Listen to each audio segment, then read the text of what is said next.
kind of like a gravestone. I like it. This is the apple cinnamon French toast. This is our table. It's pretty full.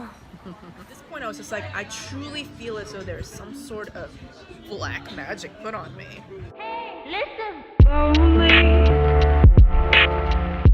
It sounds so cheesy, but it kind of knew how to make love, but like really hot, sexy, non-missionary love, and it was like kind of kinky as well, and it was just all the points that I really love in sex, we like hit them.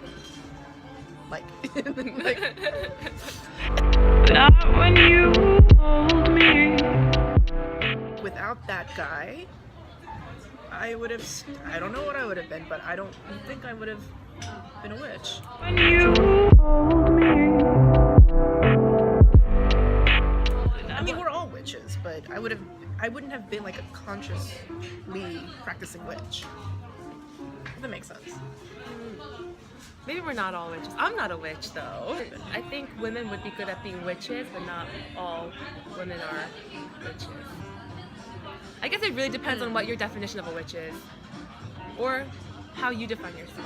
Yeah, like a witch is somebody who can take life and mold it in a way that goes around a lot of societal expectations, a lot of societal restrictions. I feel like, yeah, you're right.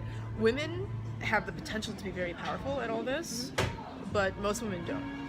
Women, we've been taught to sort of pull back on our emotions, but metaphysically, our emotions are what creates reality.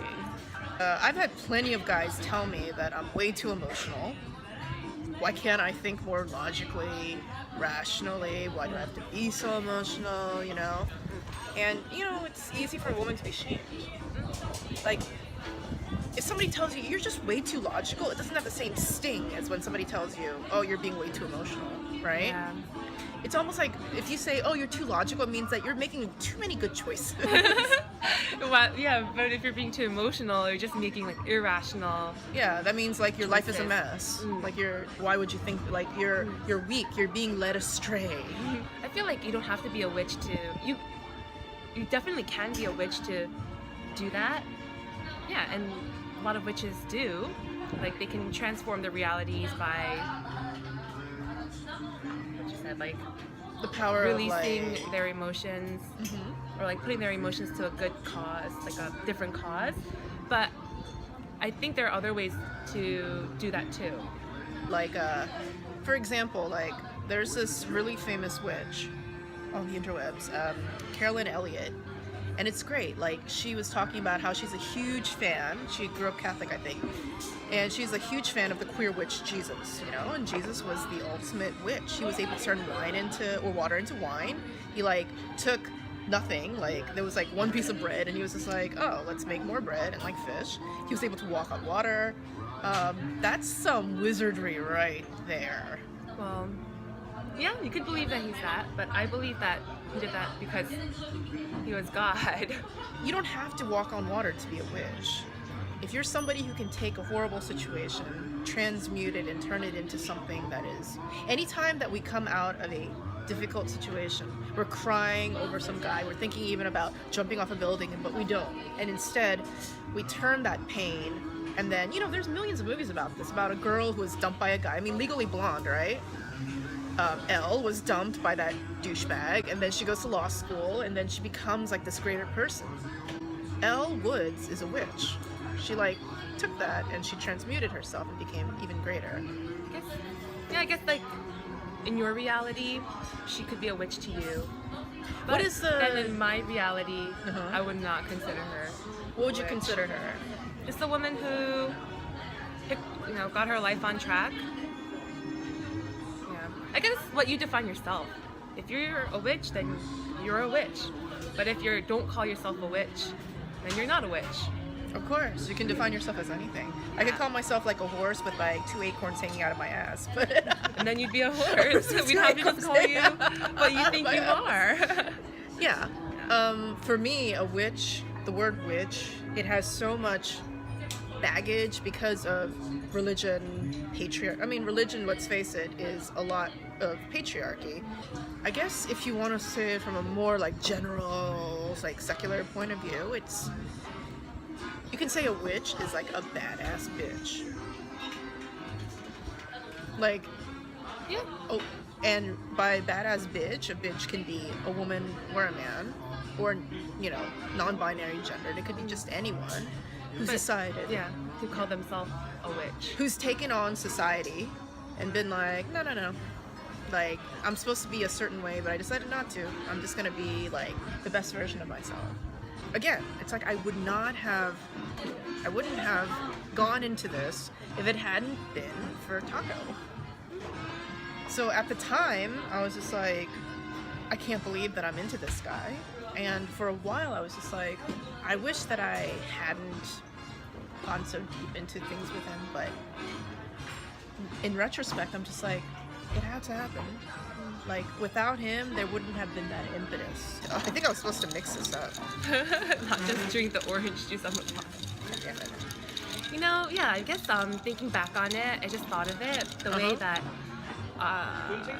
Taco helped you get into your spirituality, or like showed you like a glimpse that you actually like delved into. I guess going back to, just thought of it, but going back to my first boyfriend, I feel like he showed me what it was like to be, like a glimpse of what it would be like to be loved, what it is to be loved by God.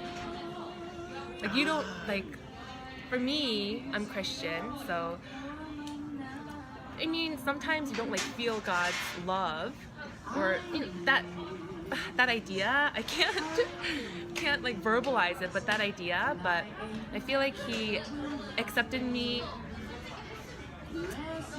unconditionally for, you know, a certain period of time. People are human, so humans will be human, but he accepted me like unconditionally, and I felt like secure. Like, the love that he gave me is like the love, is like a taste of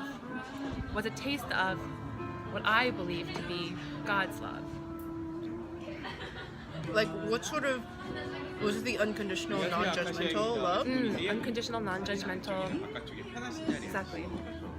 Like, I could, like, there was never, well, it ended, but while we were dating, there was a time when I was like insecure about him. Like, he could go eat with his friends, he could, like, his girlfriends, like, if I would, or he could just like go out on a dinner, like with his girl who is a friend, and I would have been secure in the fact that like nothing would happen. No, that feeling of security. Why do you think you were so secure with him? Because he showed me that he really liked me. Like, he made me feel like I was the only person he'd ever like that much. If that makes sense? That makes sense. I'm trying to see how that relates to, because, like, I guess the feeling of being unconditionally loved, you get from your parents, but this feeling of like security. I'm sure like God's love is like is gonna be like more encompassing and different, but it was like a little glimpse, a taste of what it would be like, or is like. I have a question. So is God supposed to show you that he likes you a lot? Or you're just supposed to, no matter if he doesn't show you or shows you, you're just supposed to give him love? Or I don't even know how that goes. How that goes, it might sound a little cliche, but we love because he first loves us. He loves us. So you just make that assumption. Yeah. So like, even if, let's say, you don't see any sort of physical, But you know how you say you see reality as you see, like, how reality is subjective. So like, one person might not see it, but other people might say, I see it everywhere. okay. Yeah. Where do you see God's love? Good question. I see it in the way my life has played out. Okay. Some things I know I don't deserve, but it just happened. Like, That way. like, what do you mean? You didn't deserve it. You know, sometimes I see it in the people he puts in my life. I You can't articulate. But I think if you can, if not articulate it, if you can at least somewhat, I guess so. I guess it's one of those things you can't particularly articulate. But it's also God's love. good to sort of, because, okay, so somebody like me, I've never in my life felt anything that I considered to be God's love. Like, from the time I was little. Like, you know, I think I told you, like, ever since I was like 5 years old, I've been like an atheist. So I'm curious to know because it's so different from it's not like there was a time in my life where I felt it, because you know a lot of people, especially atheists, they grew up in a very Christian household and then they started questioning, then they became atheists. Versus me, I never grew up like in a church-like environment, and I never had that to rebel against, and I never felt anything that I would consider to be like a Christian God's love. So I'm God's love. yeah, so I don't I know. feel like it's more like,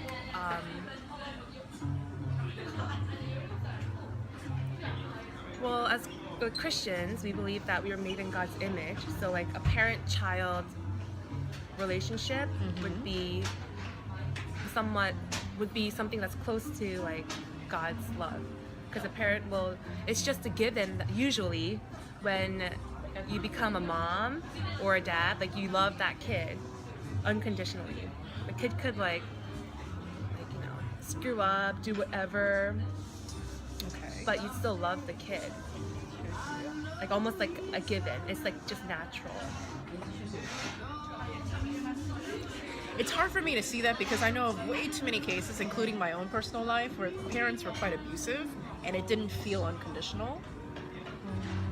You know, so I'm sure, you know, like if you did feel unconditional love from your parents, it'd be easy to translate that.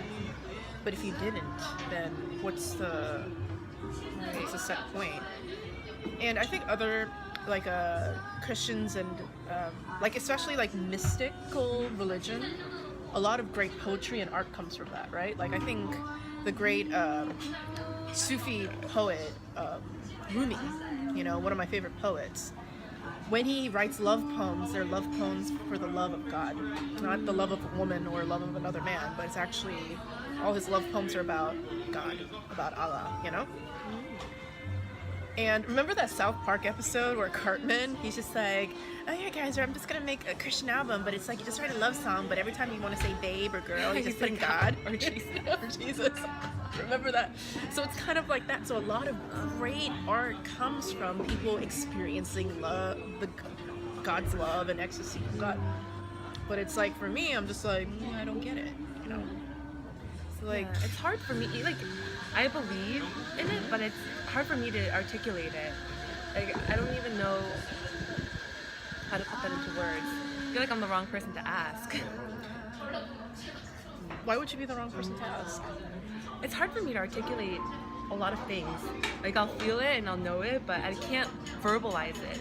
As you can tell from here, in these, it's like hard for me to verbalize it in like an intelligible way. But that's, I think, one of the reasons why I want to ask somebody like you, because somebody who over-intellectualizes it, then it's easy for me to relate to it from an intellectual level, because they're coming at me from an intellectual level, versus somebody who's coming at me from a much more emotional level, then maybe I can feel it on a more, like, emotional vibe level, too. Like, okay, for example, like, a lot of, like, mystical religious artists and stuff, they talk about seeing God in nature. Like they see like trees and like whatever. They're just like, of course, only somebody like God, this great being, can create this beautiful thing in the sunset and stuff. It's like God. But it's like I see nature and I don't see what they see, you know? Yeah, I guess it could have been like even the world beginning could have been a higher power, but not necessarily the Christian God making it. Is that what you think? Or even like when I see a sunset, like I feel something. I think all human beings, you know, like we feel something, but I don't feel it as God. And a lot of times I feel it instead as I've created it. Like I think maybe the biggest difference between somebody who is like, let's say, a witch versus somebody like a traditional definition of a witch versus somebody who's Christian is that a witch, it's not somebody like a god who created reality. I created it. You're like saying that you are the god of your own life. Basically, because it's almost like this feeling of like you're Neo in the Matrix and the world is the Matrix. So yeah, like, and God is kind of like just an aspect of it, you know, like, but I feel like Christians, they feel like God is almost in a way like a separate entity, you know, like I think for a witch, God is like just another finger on the same hand. I feel like Christians, they feel like, or not just Christians, but anybody who has, even like Buddhists, you know, like who worship Buddha, they feel like there's like this higher being, and then there's almost like this ladder of like higher, and then there's lesser, you know? So they're not equal, because one is perfect and everything trickles down, versus a witch or a pagan believes flat, everything is on the same line. God, rocks, trees, because it's all the same person. It's all me. I created God. I created the sunset. I created this delicious orange, like Americano. You know, like I created like a woman's menstrual cycle. I created a society, or like a bunch of us created together Trump. You know, like so. But like, yeah, I guess. But then, do you ever think that there's a higher being that made like the universe happen, or like at least Earth, like life happening on Earth? You think it's just a coincidence? I really believe that like the concept of like all that is based on linear time. Like there was a beginning, and then there's like an end or like a continuation on the line. And just like a lot of native tribes, like Aboriginal tribes, I don't see time that way. And so it's easier for me to be like, did there have to be like something that created something in the beginning? Maybe the concept of beginning and end doesn't even exist, you know? So it's kind of like, once you get rid of the concept of linear time, all of a sudden it's like everything, the world, it was like this, and all of a sudden it's like, and you're like, whoa, mindfuck. I mean, it could be non-linear. Maybe there was. It could be non-linear, but it's hard to wrap my head around that. It's a total mindfuck. We're supposed to talk about people. I think we went a lot off topic. But that just shows you, like, these guys in our life, like, we took lessons from them, but it actually made us deeper as people. Yeah, because we took very deep lessons from it. And that's kind of like the entire point. I think our point was, I think this especially goes towards, if I could go back to like younger me, or even like me 2 years ago when I was like so obsessed with taco, I would have been like, you don't see it now, but in 2 years you're gonna look back and be like, I am so fucking glad that taco came into my life. Taco, thank you. Just the fact that I experienced such like, I would almost say even like transcendental sex with him. Like, so that it wasn't just like, What that's like. you know, all those cliches of like, we were like one, you know, it's like one brand. To become one. That's a Spice Girls song, right? Like, to experience that and to be like, and since then I've been sort of like, that's possible. Now, I don't want like a guy who's a dick, but at the same time, I love the fact that I was able to experience, so I know that is possible. And yeah, part of like the magic that I do is like sex magic, and it's because of him as well, because I was just like, wow, you know, there's so much power in sexuality. So yes, Taco, thank you for everything. Like, what would you tell you back then? I would tell me back then, before we broke up. Like you being like, you know, When I was sad. when you were sad, or even like younger you who doesn't quite yet know what sort of mark he's gonna make in your life. I would tell myself, like, you're worth being loved. which you are, 110%. Yeah, you're worth being loved, and it's just that. I like that. It's hard to feel it sometimes, but I feel like the older I get, the more often I feel it, or the less often I don't feel it. When I was young, I guess self-confidence was not something, or self-esteem, self-confidence was not something that I always had. It was like a gradual build-up. Gradual build, and then breakdown, build, and then breakdown. Something like that. So, yeah, I tell my younger self, you're worth being loved. So basically, like, you see the truth of yourself much more now. Because the truth is that just being born made you worthy of love. Whether your parents didn't love you, loved you, wanted you, didn't want you, doesn't matter. Just the fact that you exist makes you worthy of love. And so you met somebody who showed you, like very obviously, that you were worthy of love. Yeah. I think that's a very important lesson. The fact that you know what it's like, I feel, makes it more likely to experience it again because you know what to look for. So it's kind of like this wonderful miracle of life that you get to experience certain things. Yeah, on a high note. So, yeah, guys, like, I'd be so curious to know what your lessons from your love life have been, especially those who've experienced a lot of heartbreak. You know, like, not like amicable, like, ending of relationships, but I mean, like, deep, like, crying on the floor, like, ugly crying, snot coming out of your nose, sort of like crying. Like, what did you learn from it? How did you grow from it? How did it change the course of your life? There are no bad relationships. It's your reaction to the relationship that can make it seem bad or make it the greatest thing that ever happened to you. So yeah, let us Comment know. down below. Yeah. So until next time, guys, this is Witches and Wine.